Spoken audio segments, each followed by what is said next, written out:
Hello, folks. How's it going? Let me know if you can hear me all right out there. New song for all of you who've complained endlessly about the royalty-free music. That was Eleanor Goldfield and the Rooftop Revolutionaries. If you want a real treat after this live stream, look up the music video of Folk Devils by Rooftop Revolutionaries. It's a good time. We'll see if YouTube gives me a strike over the song, and then I might have to, because even when someone gives you the permission, YouTube doesn't care if they give you permission. They freak the F out. So we'll see what happens. Anyway, thank you guys for being here. I got so much to cover today. Obviously, we're seeing the regime change ongoing against Iran. I'm going to talk more about that. I already talked about it some the other day, but we're going to get even deeper into it. Also, let's talk about some efforts to counter ICE, to counter these jackbooted Nazi thugs that are on our streets, running around trying to destroy every shred of societal community. That can't be right. Anyway, society that we have left.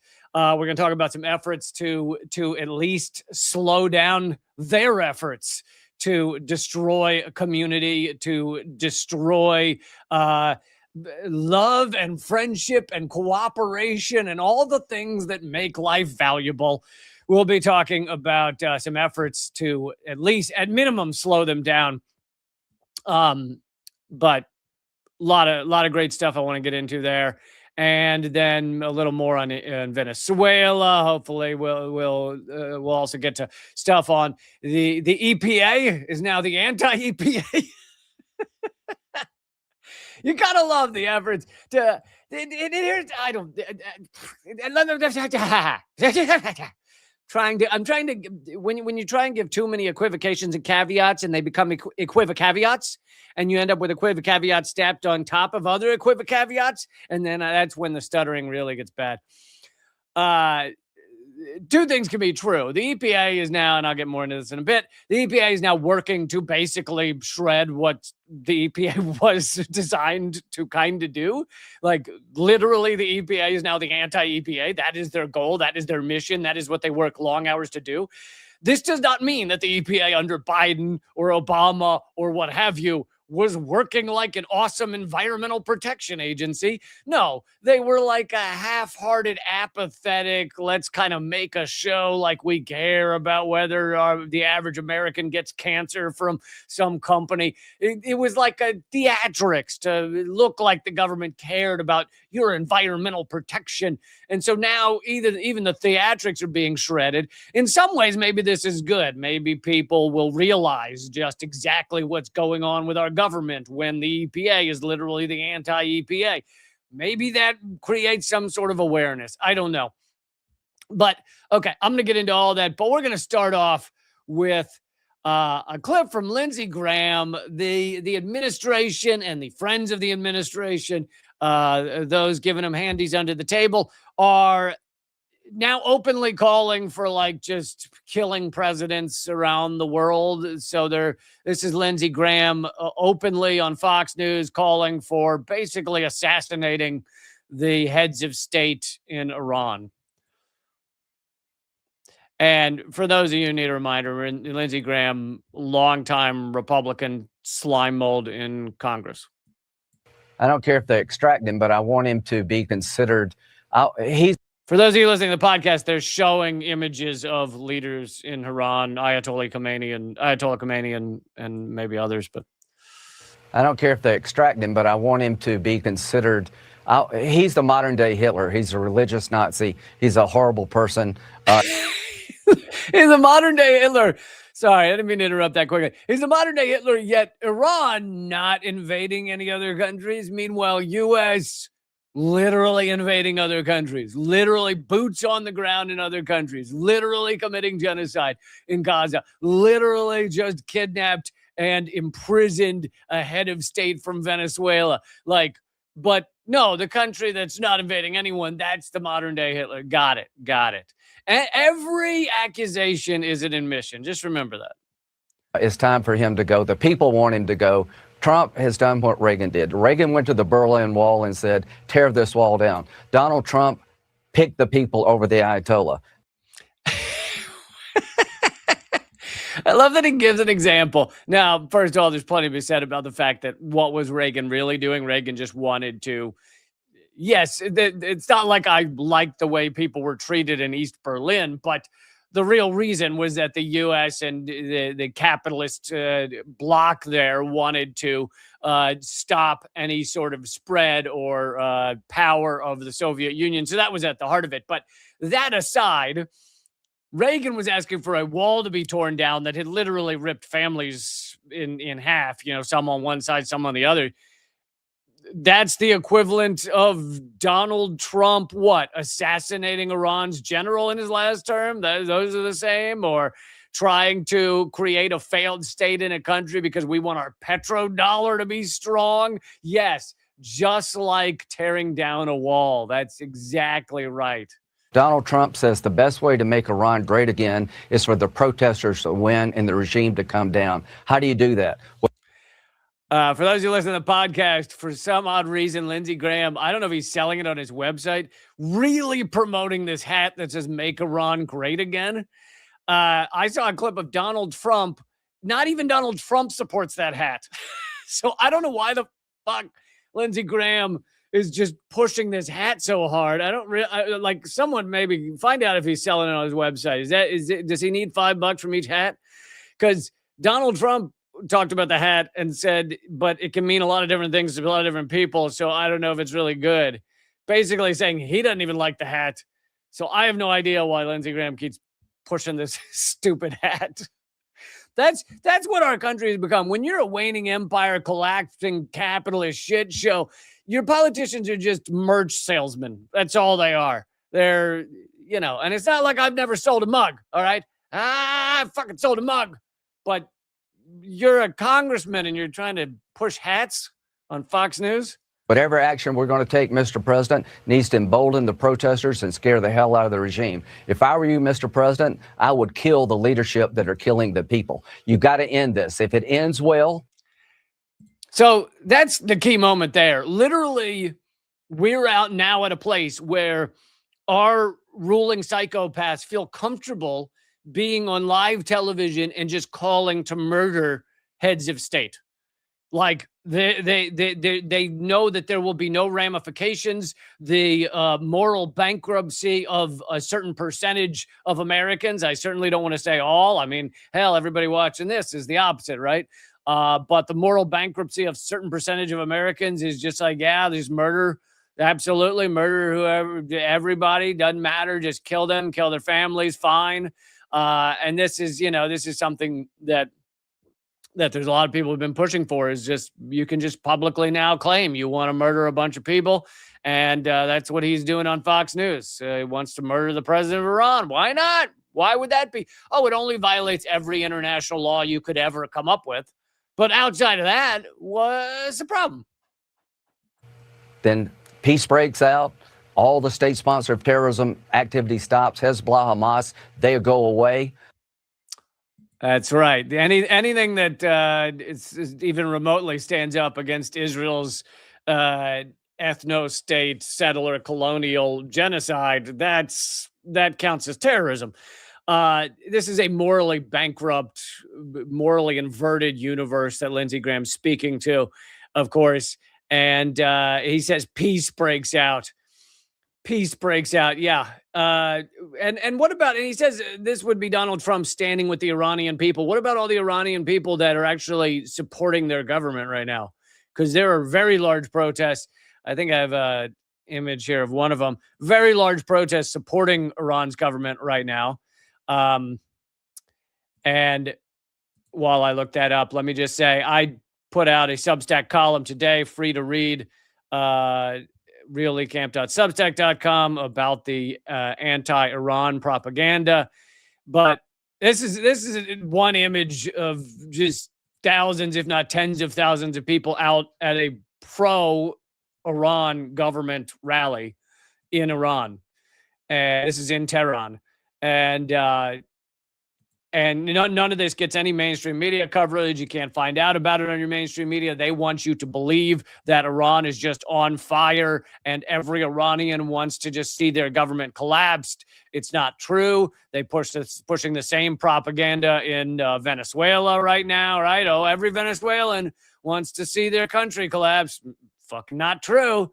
But, our media is such garbage that what's it matter if they only show the people who are protesting against the government? We can't ever show the other side. But speaking to all this, let's now hear from Professor Jeffrey Sachs, who I love playing clips of his. He's been doing great work, and he says a lot of similar things to the stuff I say on my Substack today, even though I found this video after I wrote my Substack, but we're all having the same thoughts about this anti-Iran propaganda. Anyway, here is Professor Jeffrey Sachs. This is a well-known playbook. We're watching a regime change operation underway. The goal is to oust another government. This is absolutely war of a particular kind that the CIA and Mossad have used repeatedly over many decades. So the playbook is well known, and that is create chaos, bring people out onto the streets, provoke casualties, and then use that either to provoke internally a coup, or if that doesn't work, say that you're protecting the people and you intervene directly, which every hour or so Trump threatens to do right now, or declares that he's about to do right now. So this is watching before our eyes how a regime change operation works. I want to emphasize these are profoundly illegal and immoral operations.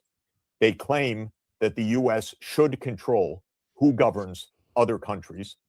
They result in mass loss of life, violence, destruction of economies, and prolonged instability, and often in war that continues for many, many years.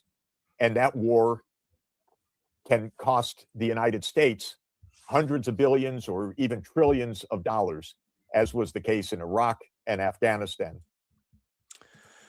Of course, he doesn't, and I don't mean of course, but he doesn't get into the why would the United States commit these wars, Iraq, Afghanistan, etc., that seem to cost us money, that seem to cost billions and trillions of dollars. Well, part of it is that we have war contractors that make a lot of money, even when we lose money. So that's a big factor. But the bigger factor is that it's all done in defense of the petrodollar. So yeah, they may lose billions of dollars bombing another country, but if the dollar remains strong, then they've made a lot of money or kept a lot of money, as opposed to the petrodollar waning. But that part aside, everything else he's saying about this is a careful playbook. I go through a lot of the playbook on my Substack column today, and I would love for you to check it out, reallycamp.substack.com. But this is, when you see these protests, it doesn't mean there aren't any genuine protesters out there. Some of them are, but the violent ones are almost always trained, funded, sometimes even armed by the U.S. and Mossad. They are trained to go out there and often kill. They are the number that the New York Times gave is that there's been 3,000 deaths in Iran since the beginning of these protests. And the title of the New York Times from yesterday makes you think that it's the government that killed 3,000 people. Now, the government may have, I don't know how the numbers break down, but a lot of those deaths are a combination of people that the government's calling them terrorists, whatever you want to call them, armed vigilantes, have killed innocent, unarmed security guards in Iran. They kill government supporters. They burn buildings. They've been caught, and there's videos you can go watch online of them setting fires to mosques, hospitals, schools, and people die in these fires because people get caught in them. So those are some of the deaths there. And then you have the Iranian government that is then shooting back at these armed vigilantes and killing some of them. So once you take those numbers, many of the 3,000, and that number is likely exaggerated, but many of those thousands are a combination of these quote unquote terrorists and people they've killed. None of that really gets through in your mainstream media. They want you to believe that it's just the government running out and shooting people for holding up a sign that says, to quote The Simpsons, that's signs that say Ayatollah Assahola. And yeah, that's all it is. It's just people with signs that say Ayatollah Assahola, and then the Iranian government just shoots them. That's all that's going on. That's right. And if you believe that, then I've got a Donald Trump meme coin to sell you. But in fact, we know, and they've admitted it, that Mossad and the U.S. is on the ground in Iran, quote unquote, helping the protesters. Here is, this is from the Dissident. Here is the Israeli newspaper, Ma'ariv, has interviewed the former military intelligence directorate of Israel, the former head of the military intelligence in Israel, last name Heyman. And he said, quote, if the question is there zero operation right now on the ground in Iran? The answer is no, meaning no, there's not zero. So double negative, meaning yes, there's an operation. He says, because there is already an operation. There is currently a very significant influence operation by the U.S. On the ground in Iran. So that is from a very pro-Israel, pro-U.S. former head of intelligence in Israel. But on top of that, you have Mossad outwardly admitting, this is also in my Substack, outwardly admitting that they are on the ground in Iran. They tweeted it out in Farsi, in their Farsi language Twitter account. They said, now is the time to rise up. You know, I'm paraphrasing. And then they said, we'll be there with you on the ground. So Mossad admitting they're on the ground. Now, what do you think they're doing on the ground? Do you think they're just peaceful protest? Mossad, again, holding the sign, Ayatollah Assahola. Do you think that's what they're doing? Or do you think they might be doing something more? Which is it? All right. So, and here are some great quotes from Richard Nephew, who wrote in his book about U.S. sanctions on Iran that have gone on for decades, and the efforts. And what's interesting is in this book, he's bragging, he's boasting about the success that these sanctions have had.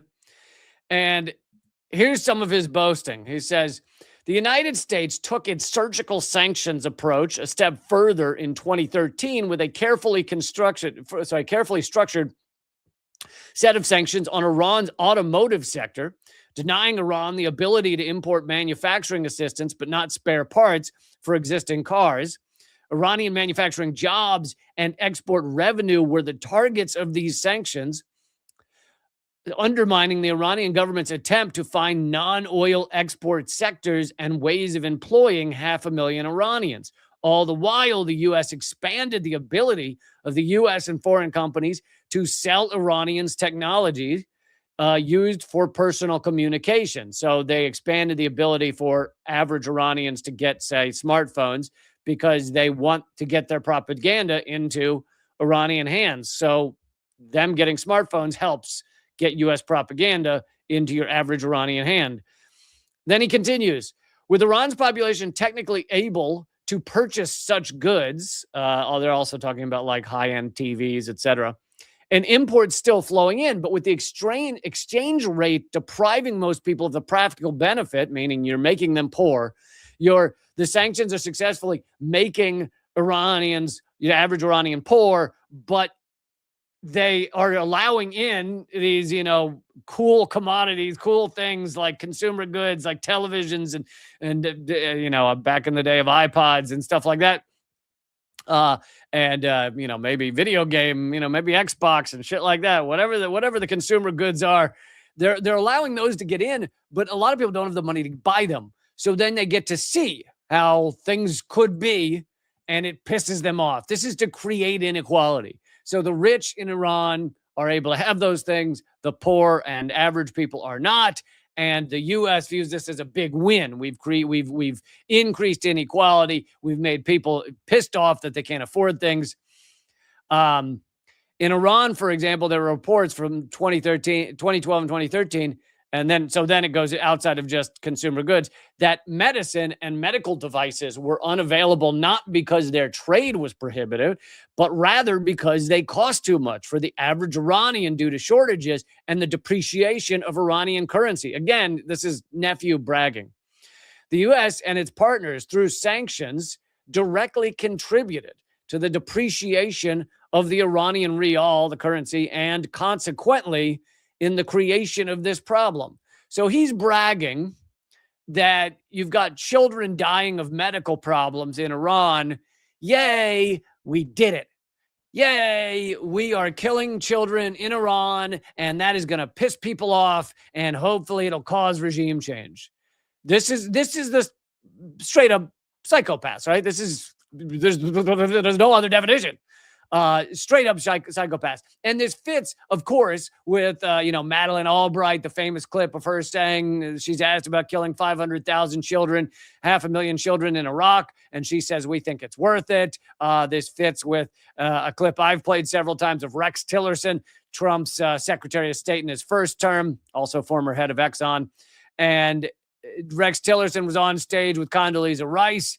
And he says that North Korean fishermen are washing up dead on the beaches of South Korea because they're fishing deep into the winter and they don't have enough fuel to get back. And why are they fishing deep into the winter? Because they're out of food. So he's saying they're out of food, they're out of fuel, but they're still going fishing because they're going to die and starve to death if they don't, and their families will. And he's bragging that U.S. sanctions did that.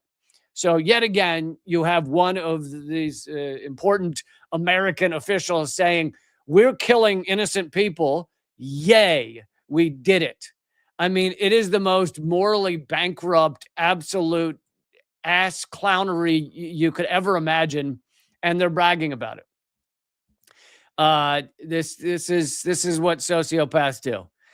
Anyway, if you want an article on all of the anti-Iran propaganda, you can share it with people, so maybe you can wake them up out of the New York Times, CNN bullshit bubble. You can look up my my new Substack from today, realleecamp.substack.com. It's free to read. Essentially, everything I put up there is free to read, and I hope that you join up and throw me the cost of beer a month is what it'd be to join up. So I hope you throw me a beer a month. That's kind of the hope, but all of it is free to read. So if you don't have that beer a month for me, it's still up there for free to share. All right, let's keep going though. Now I want to get to let's see. Now I want to get to a little bit of an update on Venezuela and some more about Trump's lies about Venezuela. So I already played clips of how Trump immediately after kidnapping Maduro, but don't worry, for those of you who joined late, we're getting to efforts to stop ICE across America and more. But Trump, of course, met with the oil executives, 25 oil executives, within days of kidnapping Maduro, violating all kinds of every international law you could imagine, completely unhinged rogue state. This is what happens when you have a collapsing empire that's getting desperate. We can't actually compete with China. We can't compete with countries that are cooperating around the world. So we're invading, kidnapping, capturing, coupping, economic war as best we can, trying to force countries to bend to our will rather than actually have any kind of cooperation, because we're not winning. And we're lashing out like a caged child. I was going to say a caged tiger, but we really are children. So it's a caged child. Anyway, here is a quote. So they in this clip, they put together a clip from Fox News claiming, with Trump's claims about how we were going to steal the oil in Venezuela within the next 18 months, with CBS News kind of fact check about how it would take in charge years. Vice President J.D. Vance, Secretary of State Marco Rubio, Secretary of War Pete Hegseth, and the White House Deputy Chief of Staff Stephen Miller, adding that the U.S. is looking to help to pay for U.S. oil companies to rebuild Venezuela's. Rebuild means steal, just so you know, in case you were wondering what rebuild means. Like, language is meaningless at this point. None of the terms actually mean what they pretend they mean. Energy infrastructure, a project the president says could take less than 18 months. Experts. Okay, so that was the Fox News clip of Donald Trump says in 18 months we'll be able to steal more of the oil from Venezuela because we will have, quote unquote, built up their energy infrastructure. We will have built up the infrastructure to pillage Venezuela. Here is CBS's kind of fact check. Experts point out modernizing Venezuela's oil Modernizing also means stealing. Any of these words mean stealing. Just say modernizing, facilitating, building up, stealing. It'd be like saying that you went into a bank and you shot a couple people, kidnapped a couple, and put all the bank's money into your bag, and you modernized the money in the bank. Or maybe you freed the money. You liberated the money in the bank. We got to liberate Venezuela's oil. infrastructure would cost an estimated $183 billion and take 15 years. So there's the fact check about what it would actually take to facilitate the theft of all this. Now, of course, why is Venezuela's oil infrastructure so far behind what they want it to be? Because the U.S. has done everything they can for 20 odd years to make sure Venezuela could not build up their oil infrastructure. The U.S. has done everything to stop Venezuela from having a larger oil infrastructure. Of course, then again, here's the thing. Here's the beautiful thing of the U.S. and their ongoing Cold War, although now very hot war against Venezuela, is in order to survive climate crisis, we need to keep as much oil in the ground as we can. And the U.S. has successfully forced the largest reserves in the world, which are Venezuelan, to keep most of it in the ground. Not because of climate crisis. They don't want to believe climate crisis is real. Instead, it's because they don't want it pumped outside the petrodollar. Chevron is currently the only American-controlled company with operations in Venezuela. Venezuela's oil infrastructure. Now, yesterday, the president met with executives from more than a dozen oil and gas companies at the White House to discuss his plans and push for their commitment. And by the way, as far the latest update I've heard is they are not committing. Like, they are thieving bastards, but they're also worried that if they dump billions into Venezuela, infrastructure to steal the oil there, that they could lose those billions because maybe Venezuela ultimately gets strong enough to stop the U.S. from stealing it. So, the Exxon CEO said this to Donald Trump at the meeting. I played the clip the other day. And so now Trump is like, hates Exxon or whatever. Because if you tell now he's a combination of a dictator and a toddler, so I've been calling him the tater tot. If you tell tater tot to his face the reality of the situation, it makes him very upset. So he really does hate to hear truth. One more thing on Venezuela. This is ex-U.S. Ambassador to Venezuela, James Story, revealing he's talking positively about the couing of Venezuela. So it's not like he's a whistleblower. He's talking about how awesome it is that we're trying to coup Venezuela. But within that, he admits that they created Corina Machado and her platform, that they platformed her. This is an admission. She's the one, right, that the opposition leader in Venezuela that has very little support within Venezuela, but she was given the Nobel Peace Prize so that the Nobel Committee was trying to facilitate our couing of Venezuela. And this is the U.S. admitting that they basically created anything she does have, any support she does have. And the other thing I'd say is the opposition, they know how to run and win elections.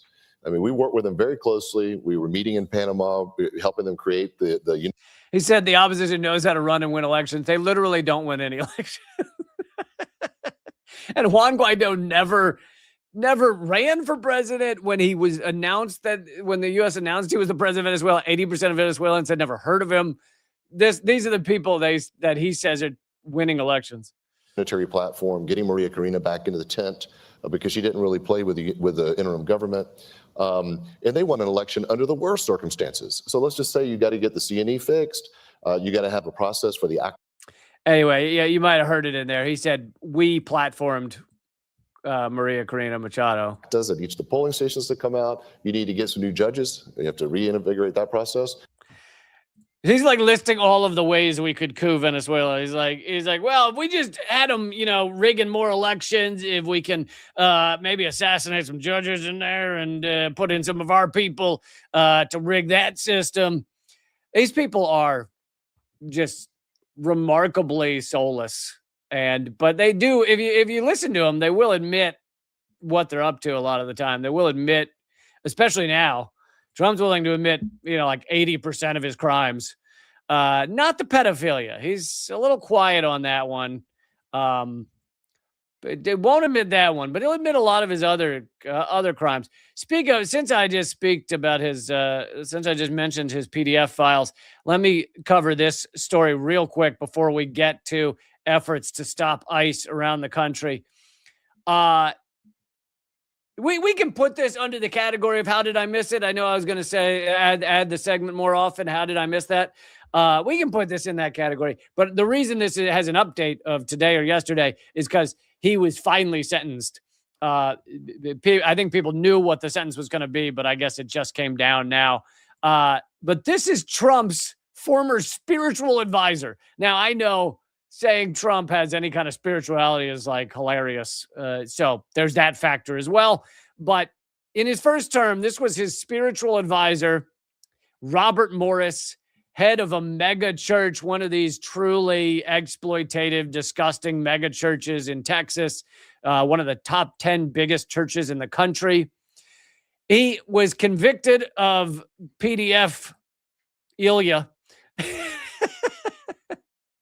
Pedophilia.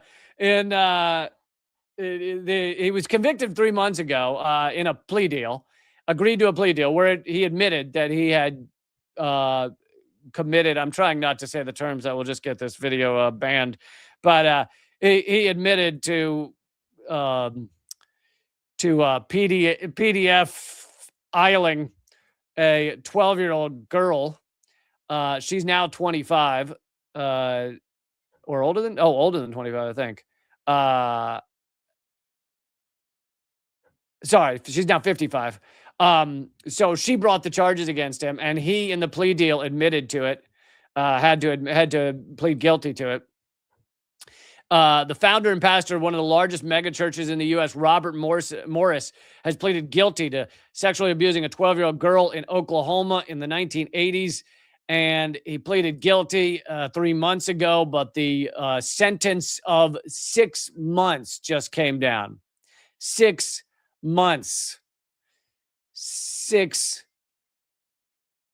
months for, and these articles I see are not giving the details. Not that I necessarily am dying to read the details, but clearly it was extensive. It went on for years.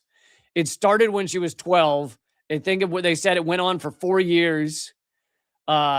She's now 55 and bringing these charges against him, and he has pleaded guilty. And this is Trump's spiritual advisor. Now, I will say that considering how near and dear to Donald Trump PDF filing is, I could see how that's like a spiritual thing for him, sexually assaulting underage girls. So it's possible that there's that spiritual connection right there between him and Robert Morris. So I don't want to undermine anybody's spirituality. All right. So if Donald Trump's kind of spiritual center is sexual assault of underage girls, then I don't want to minimize that. And it's possible he found a real connection with Robert Morris, this mega church pastor in that area. So you could see that they might have that connection. And I don't want to say that Trump's not spiritual in that way. Clearly, I think with Epstein, you can see he was spiritual in that way. But anyway, this is even outside of Epstein. This is outside of the Epstein stuff. Trump's spiritual advisor is a PDF file. This is not even the Epstein stuff. This is so insane. So yes, they just, I think, finally, whatever, put forward the 6-month charge, or maybe he just entered prison. I don't know. But anyway, this came down 3 months ago. So I'll put this in the how did I miss this category. Okay. Before I get to the next story real quick, I would love you guys to subscribe either for free or at the 1 beer a month level, either at realleecamp.substack.com or leecamp.net, which is my locals page. That's a locals community. You can post your own stuff there. You can watch these live streams with a group of people who are awesome, best people in the world. You can do all that stuff. You join up at leecamp.net, or you can do patreon.com/leecamp if Patreon's more your thing. But like I said, I've been posting a lot of columns over at Substack. They are free to get there. The only thing that I've paywalled in a while, I think, is my new stand-up half hour. I filmed my half-hour set of new stand-up comedy in New York City, and that video, the full half hour, uncut, unedited, unadulterated, is now available it's on all three of those platforms, Substack, Locals, or Patreon. When you join up, you can enjoy a half hour of stand-up comedy from Brooklyn, New York. I really hope you will check it out and enjoy it. I've heard a lot of great things about it. People seem to really enjoy it. And, believe it or not, despite the fact that I did stand-up comedy and toured for 25 years, some people don't even know I do stand-up comedy. So I don't know if that says more about me or about them, but yes, you can enjoy that at realleecamp.substack.com or any of the others. And let's keep moving. And of course, when you do that, you also support independent media. You support my work, which is crazy suppressed. I'm one of the most suppressed voices in America. Definitely the most, if not one of the top 3 most suppressed comedians, censored comedians in America. No one's actually given me a case for any comedian in America that's more censored and suppressed than me.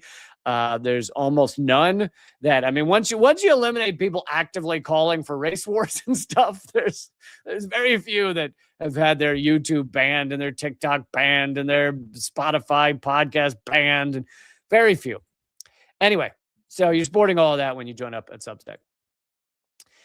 All right. Let's get to the efforts to stop ICE across the country. And there's a beautiful article about people I really admire. I'm impressed. We all play different roles in this ongoing battle to stop the rise of fascism, to stop the persecution of our beloved community members. We all play different roles, and the people highlighted in this article that is at the Minnesota Reformer are on the front lines. And of course, Minneapolis is where Renee Good was murdered recently. I, did a lot of coverage on that as well. But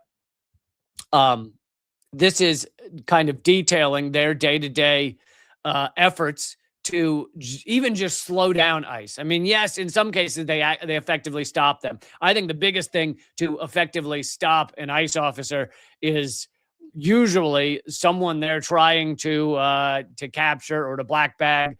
It knows their rights. That's probably the number one thing. And I've shown before the thing you can print out online that just lists your rights.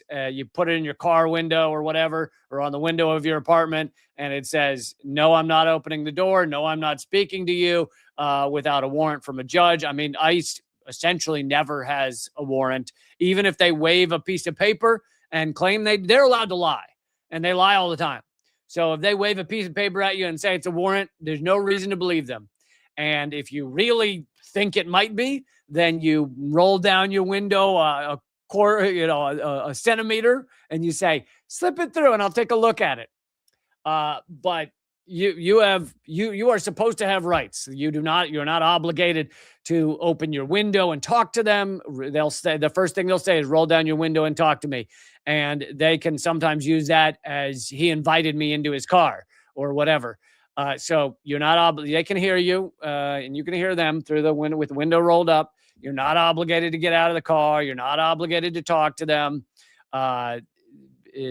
So you can say, I'm not getting in your way.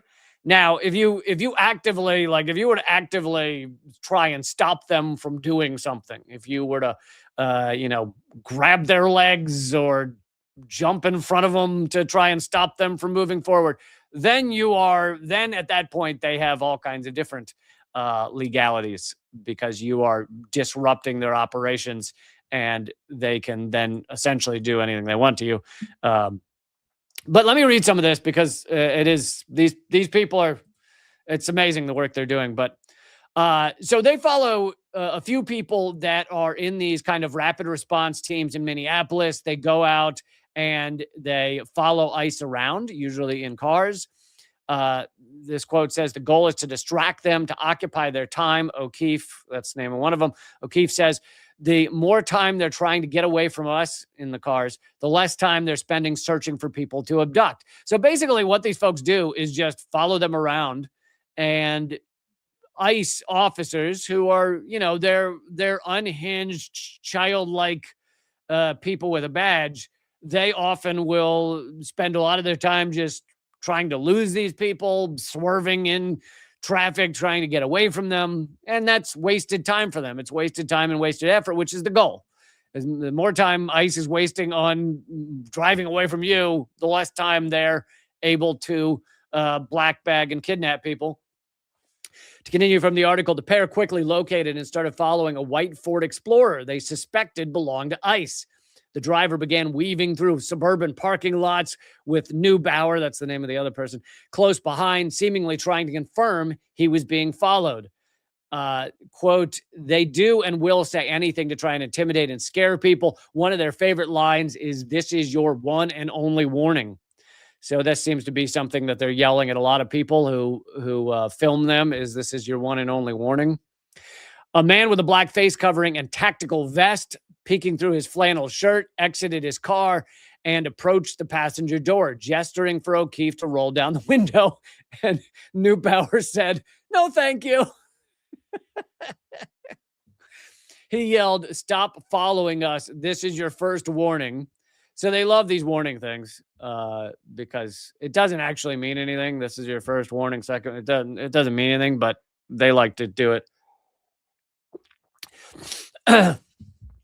The effort to disrupt ICE operations has only grown in the days after ICE agent Jonathan Ross murdered Renee Good in her car. Over the past year, immigrant rights groups have hosted Know Your Rights training. So these are happening pretty much in every city. I mean, definitely every big city. So you can find Know Your Rights trainings in your area. And at those trainings, they outline the laws governing ICE and the protocols observers should follow to avoid arrest. At these trainings, neighbors meet each other and plug into their local rapid response networks. Following cars, making noise, and filming them in their operations is legal. According to Tracy Roy of the Immigrant Law Center of Minnesota, physically blocking ICE agents from making an arrest is not legal. And as they point out, the goal for most of these groups is to not get arrested, because getting arrested often takes a lot of time and effort from the group. So the group now focuses on getting you out. It also can take up funds from the group if they pay to get you out. It also is just a personal cost of getting arrested, because the cops and ICE, if they arrest you, their goal is to just make it as hell as possible. So they'll probably put you in a cell with, without food, possibly without water for a long time, as long as they can hold you. And anyway, the goal is not to get arrested. The goal is just to be a nuisance to them. Neubauer said if they know that somebody is watching, they're significantly less likely to stop somebody, to black bag somebody. Often when they pull over and people hop on a whistle, start whistling or lean on their horn in the car, they'll just leave.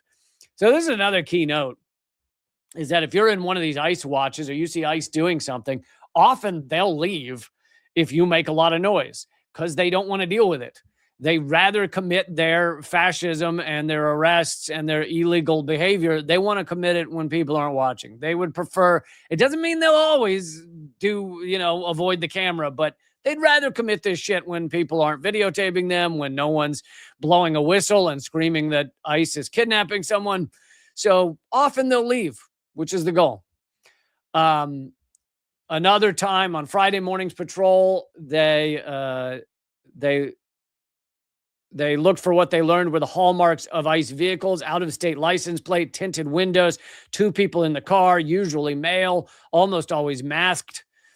An immediate giveaway that the vehicle belongs to federal agents is the drivers quickly realize they're being followed and then start driving erratically. Because your average person, if this isn't an ICE agent, your average person doesn't just assume they're being followed very quickly. Like, if your average person is being followed, they're kind of like, it would take them a long time to be like, I really think this guy's following me, because that's so weird. Whereas ICE, they know why they're being followed. So they think they're being followed rather quickly, and they start driving erratically, plowing through red lights and shit like that. Let's see. Early Friday morning, O'Keefe and Neubauer suspected a vehicle was ICE. When they started following it, it aggressively accelerated towards Neubauer's car when she was making a U-turn. Another vehicle they were following ran a red light. So those are some of the signs that it's an ICE vehicle. So then they stopped. They pulled up in front of, another time they pulled up in front of Neubauer's car in order to stop them from driving, and got out and said to them, if you keep following us, we'll have to pull you out and arrest you. Neubauer decided to keep following them. And what did they do? Because they had run her license plate, found out where she lived. They basically led her to her own house. And the only reason they would do that is to intimidate you. The goal is to say, we know where you live, which, yeah, I mean, if you're going to follow them in your own car, they're going to have your license plate. They're going to know essentially where you live rather quickly. But this is straight up, Nazi scare tactics. It's just like, we know where you live. We will harass you and scare you. This is not the behavior of a quote unquote law enforcement officer who's trying to do community good, right? If you're trying to do community good, you are not trying to scare the living shit out of people. That is not like, like if you clear your mind of what our law enforcement, quote unquote, I gotta stop. I don't know what our thugs, what our police thugs look like or act like, and you were to imagine another form of quote unquote law enforcement, some sort of community law enforcement where the actual patrols know the people in the community and talk to them and try and help them and are not trying to murder them or black bag them. If you had that kind of situation, then you wouldn't ever be in it. Like, they're not going to follow you to your home. They're not going to try and scare and intimidate you. This is just straight up Hitlerian. This is hilarious. That's my new term for when we're quickly following in the footsteps of Der Fuhrer. But it's also hilarious at the same time. It's Hitlerian is what this is. Hilarious. The convoy took them. So yeah, I did that straight to Neubauer's home. So Then a couple of days later, ICE escalated this. When they were following an ICE car, the agent stopped, got out, smashed the windows of the car, grabbed two of them, O'Keefe and Sigenza, dragged them out of the car. They were trying to videotape, but their phones were thrown from their hands. They were handcuffed and taken to the Whipple Federal Building. They were held for like 8 hours. I don't know that any charges were ever even brought against them. It was really just an intimidation tactic. Even when they do bring charges, they often know that the charges are not going to hold, but they just, the punishment is the process. The punishment is to get you in court dealing with this shit. And that's the goal. O'Keefe said the experience has actually strengthened her resolve, but also ratcheted up her fear. Quote, they don't realize this is coming from a deep place of love and empathy and care for my community. And that is a stronger feeling that I have in me than fear. If our love for our community, this is no longer a quote, by the way, if our love for our community is stronger than our fear, that's when we act, generally speaking. And for this person, O'Keefe, that's where they are right now. To continue from the article, everyone has different skills and risk tolerances, Neubauer said, so there's a role for everyone. The movement needs all kind of help, whistles and volunteers to distribute whistles, plate checkers, license plate checkers, and people to coordinate among different networks in various languages, food delivery for immigrants sheltering in place who are afraid to go out to the grocery stores.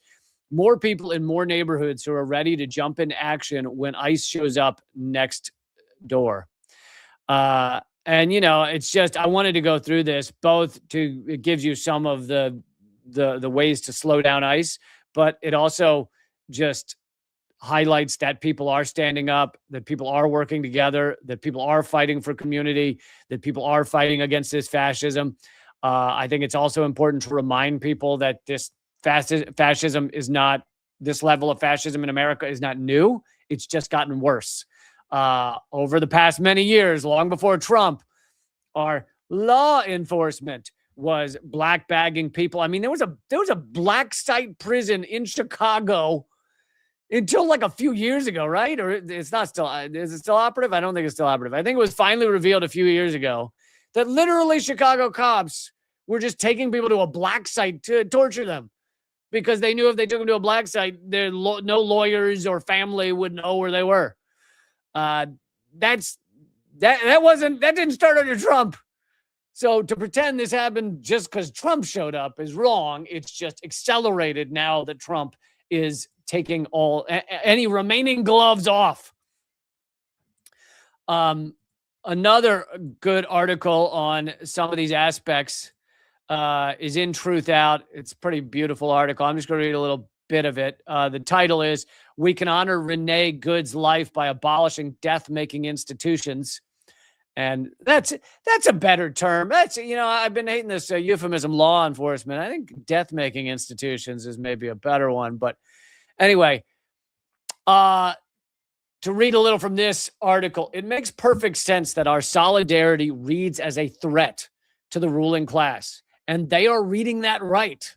We are attacking the fundamental principle of their design, which rests on the claim that the value of my life is inversely proportional to the life of whatever enemy they present.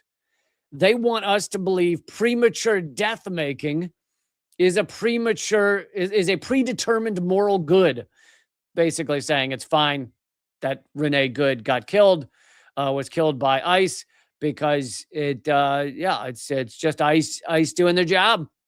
So what are you complaining about? The article continues, but we refuse to believe that. Our well-being is bound together, and we know it. We feel it when we let ourselves feel fear and grief. We know in our whole bodies that they and she and he are me. We feel one another most in our daring hope. Dare to hope. In honor of those whose lives were stolen and as a promise to their children, to their parents, the reason it's plural, those whose lives were stolen, is because this author also highlights a couple of others, not just Renee Good, but a couple of others who were murdered by ICE. And of course, and this is on the upcoming episode of Unredacted Tonight, tomorrow night, I talk about the number of people that police kill in this country, not just ICE, but police in general. Yes, the number for last year is around 1,300, but it's actually double that because a large-scale Lancet Medical Journal study found that over half of all murders by police in the United States are not written down as murders by police. When the police strangle someone to death, they often, in fact, the majority of the time, over 55%, they often write down that the person died of asphyxiation.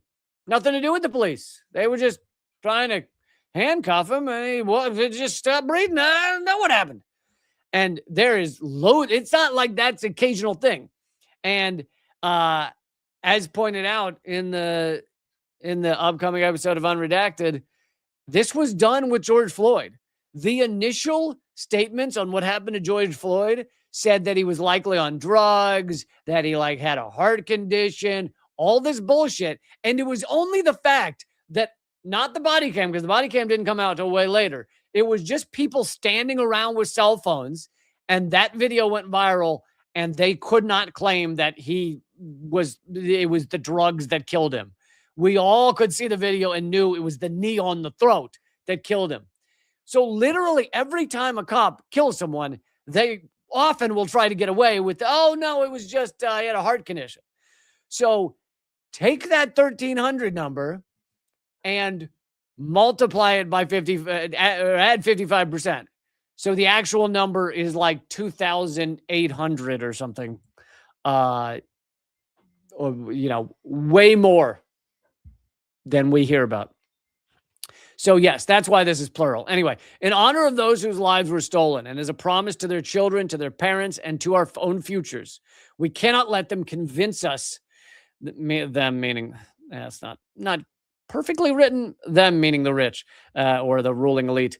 We cannot let them convince us that these systems can be quote unquote reformed. Right? You just need to tinker around the the sides, around the edges. If you just cut away chokeholds, if you just get rid of kneeling on the throat, then the whole system's fine. Like that kind of horseshit. These systems cannot be reformed because they are doing what they are designed to do, meaning the systems are doing what they are designed to do. We are supposed to feel fear and disgust at those whom Donald Trump deems garbage people. That's a quote of his, by the way.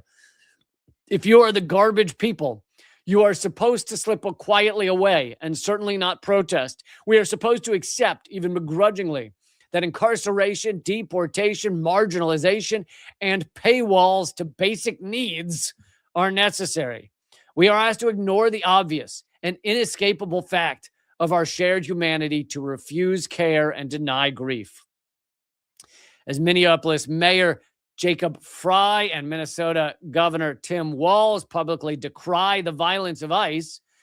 So that seems like a positive, but the author says we should remember that they have opposed any actual policy changes that defund the police.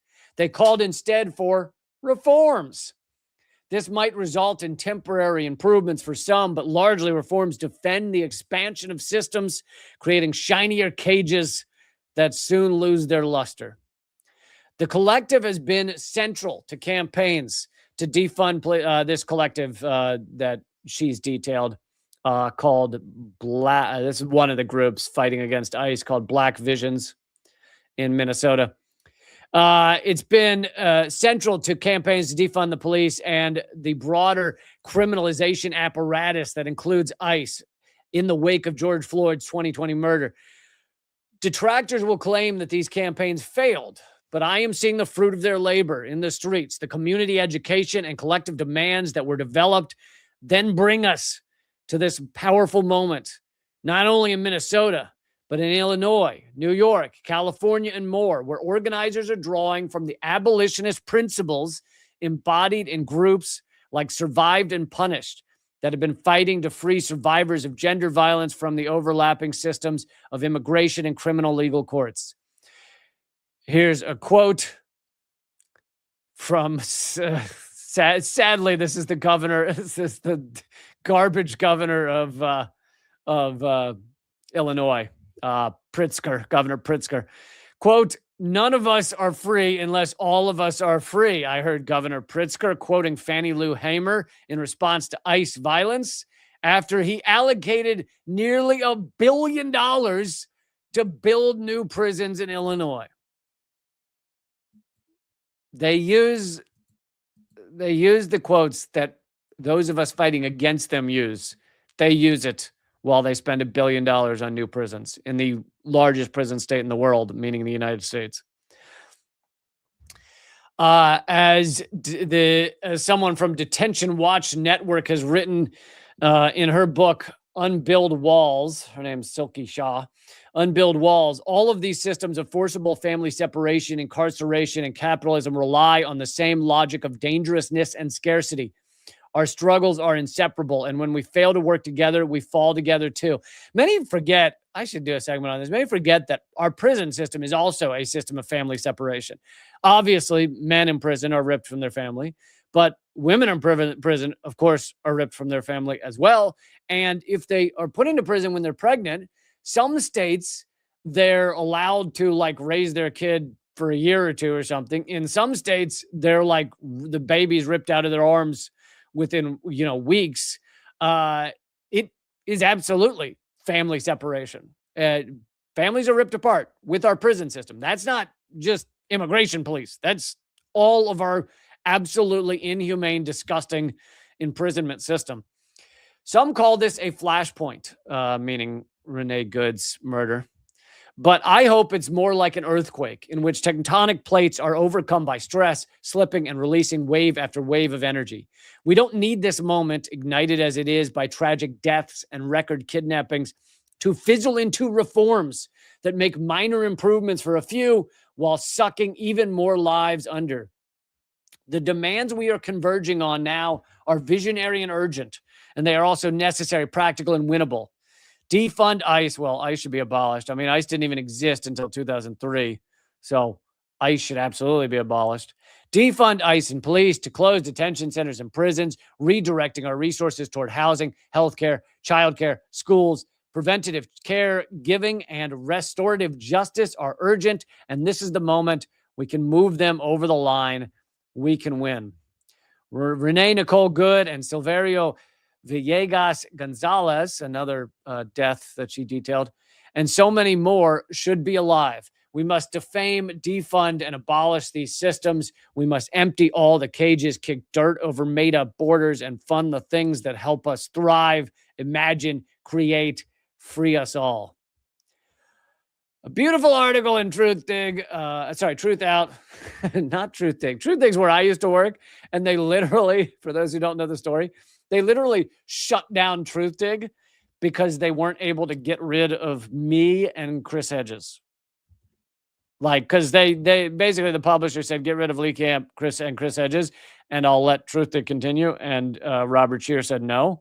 So the publisher just shut down the whole outlet rather than have my and Chris Hedges' voice at Truth Dig. Now, they if you go to Truth Dig now, they've recreated it, and they still make money over my old posts.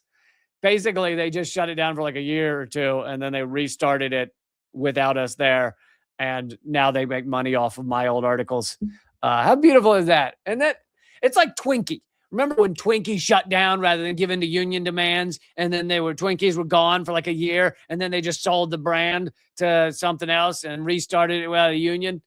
That's what they did. I'm Twinkie, man. I'm the fucking Twinkie. Please don't cut that out and meme that. Anyway,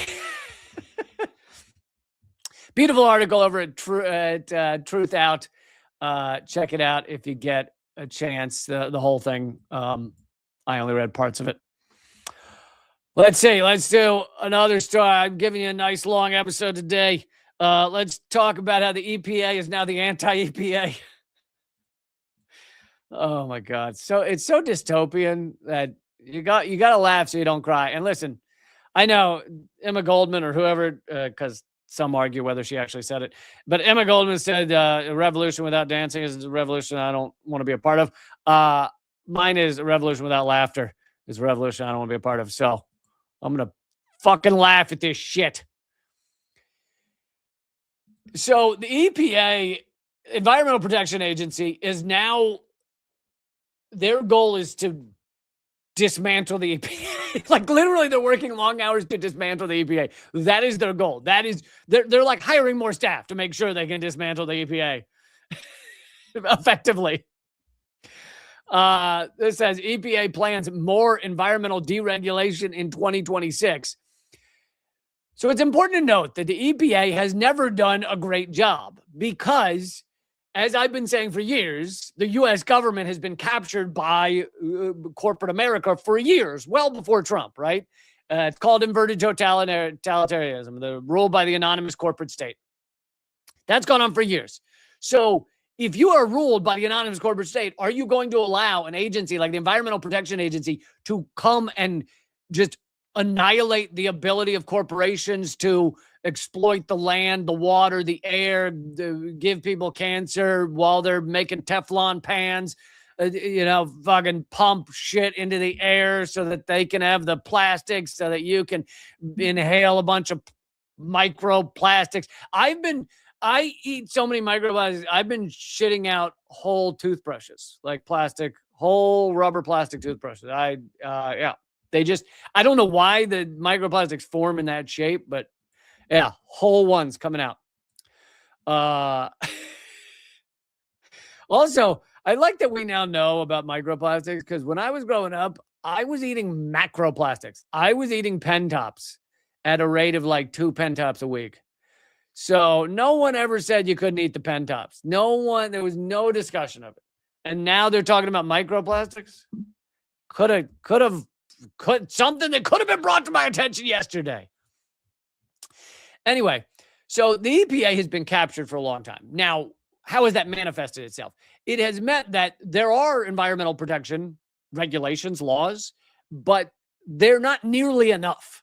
Like I might have covered it on here, I can't remember. There are 1,000 chemicals because the EPA hasn't added a new chemical for like 25 years or something, like a quarter of a century to their banned list.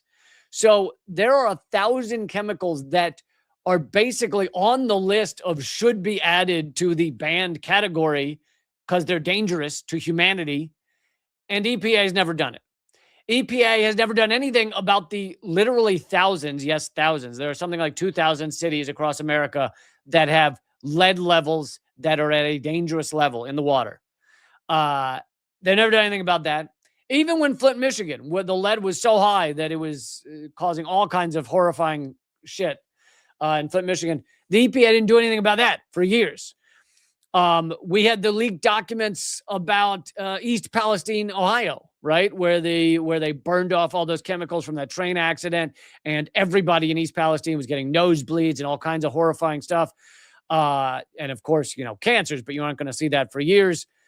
We have the leaked emails of the EPA talking about how the president could announce that everyone in that town gets free healthcare because we actually have that ability on the books. And they're discussing this in their email chain that they didn't know would be leaked. And they agree that it's best not to get involved. So best not to give this whole town that's getting nosebleeds and headaches and likely getting cancer from this train accident. Let's not give them healthcare because then we'd have to get involved. So this has been the EPA prior to Trump. Now you have Trump in there who wants to gut what did exist from the EPA. Trump issued an executive order requiring federal agencies to eliminate 10 existing regulations for every new one implemented. Because certainly all those regulations didn't play any role, right? Saying that certain chemicals should be banned because they give us cancer, that's not a positive thing at all, right? EPA Administrator Lee Zeldin announced in March that the agency would review 31 regulatory actions for possible rollback. There's another one of those euphemisms again. Rollback, with a focus on rescinding the endangerment finding that underlines many federal climate rules and delaying vehicle pollution regulations from the Joe Biden administration. In July, Zeldin announced that the EPA was working to repeal its 2009 endangerment finding, which says that greenhouse gas emissions endanger public health and welfare. And of course, that's true. I mean, you don't have to be very bright to understand how these emissions are affecting us and affecting our lives and our future. I just want to remind everyone, I don't know if they're bots or they're just people who've been drinking the water with the lead, drinking the lead heavy water. But whatever it is, whenever you see someone go, oh, you're falling for the climate hoax, you're falling for the climate crisis, just remember that person is going against 99.9% of 88,000 peer-reviewed scientific articles. Over 88,000. I'm sure it's much higher now. That stat is from a couple of years ago. 99.9% of all peer-reviewed scientific articles show that climate change is happening and that it's man-made and that we are fucked if we don't start behaving like we know that. Anyway, and people also love to say, oh, the climate hoax is from mainstream media. But guess what? Mainstream media has actually done a terrible job of covering climate crisis. 2 years ago, I remember the study by like Fairness and Accuracy in Reporting, I think, showing that NBC and CNN and MSNBC had mentioned climate change a total of like 20 times across the entire year. But like on NBC's Meet the Press, one of the biggest political shows in the nation, it had been mentioned twice, and one of them was just Bernie Sanders mentioning it in the middle of a sentence. So it doesn't mean large segments about it. It means mentions. There is actually very little coverage compared to what we're facing, very little coverage of climate crisis in the mainstream media. Anyway, in addition to meeting strong objections from the scientific community, this article says the U.S. Department of Energy reports that Selden is using as a scientific justification in overturning the endangerment finding prompted a lawsuit filed by environmental advocacy groups. Stan Myberg, a former acting deputy EPA administrator, says that the attempted repeal of the endangerment finding during the first Trump administration was unsuccessful because the EPA couldn't make a strong science case for it. Who cares about science? Throw it out the window. Science doesn't matter anymore. No. All of us who have no scientific training, we should be the ones to decide this stuff. All of us who've literally never done that's the other the other idiot move by the people who want to say the climate hoax. They'll say, you're not a scientist. Well, yeah, but neither are you. Okay, so we're both not scientists. So why are you believing all this shit? Because I'm believing the scientists. The 99.9% of 88,000 peer-reviewed scientific studies and articles. That's what I'm believing. So believe the scientists, not the one, like you could find that 0.1%, like whoever it is that's paid by the oil lobby. So it's not finding one scientist and believing that guy, because that guy could be a lunatic. It's looking at the breadth of science. But as Candace Owens will say, science is fake and gay. So of course.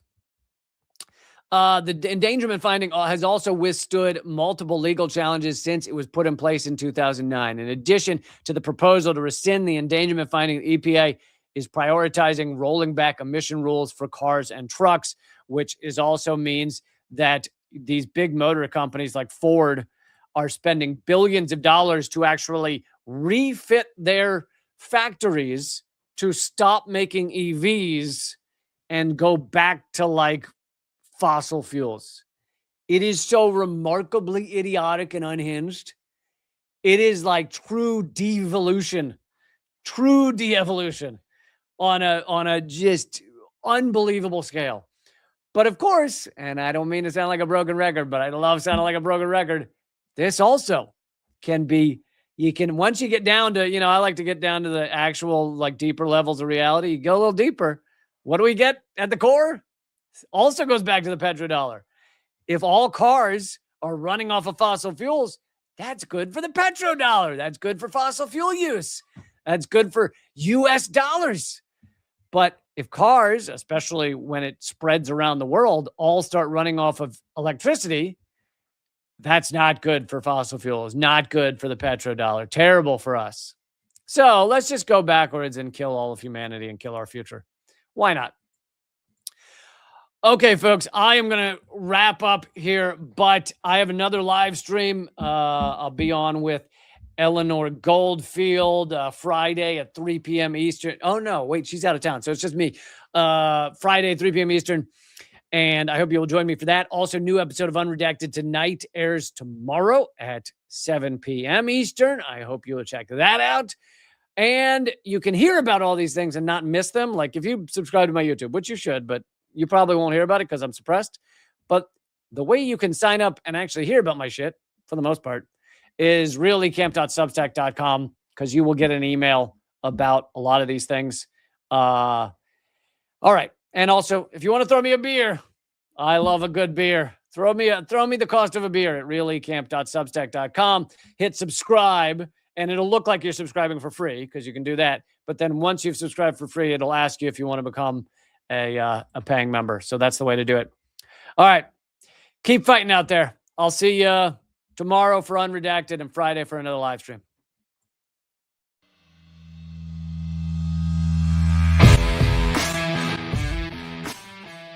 Well, brother, I salute you, though, man. You're one of the few that bring together this tremendous artistic talent and still be in such deep solidarity with oppressed people.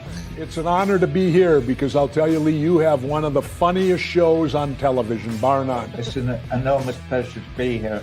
Oh, while I was waiting, I was leafing through your wonderful book.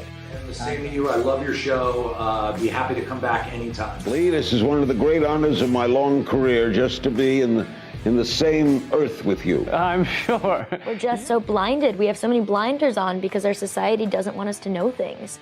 And so it takes shows like your show, and it is clearly designed to eradicate. Hey, good to see you. Hey, Jill, how are you? Julian, thanks for joining me. Honor to have you, brother. Consumerism is a theory that people should behave this way to help each other. It's not. Mr. George Galloway, thank you so much for joining me in these dark times. Always a pleasure, my friend. Thank you so much, Lee, for having me on. Keep fighting. Ha.